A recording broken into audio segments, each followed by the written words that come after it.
Assalamualaikum, ketemu lagi dengan Mas Teknisi. Kali ini ada software Aquatest Keyboard. Ini saya pakai untuk melakukan pengecekan pada keyboard-keyboard di laptop begitu. Nah, kemudian ini salah satu contoh ada keyboard yang mengalami kendala, Lenovo IdeaPad 330. Tombol shift-nya itu dia nggak normal. Ini saya pencet. Nah, tampak di sana ada pergerakan keyboard yang tidak semestinya. Kemudian di sebelah kiri pun juga terjadi hal yang sama.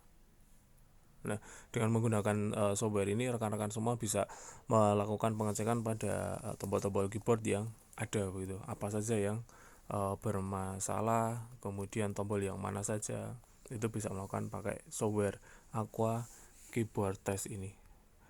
Oke, sekian dulu dengan Mas Tegrisi. Like dan juga subscribe. Terima kasih. Assalamualaikum warahmatullahi wabarakatuh.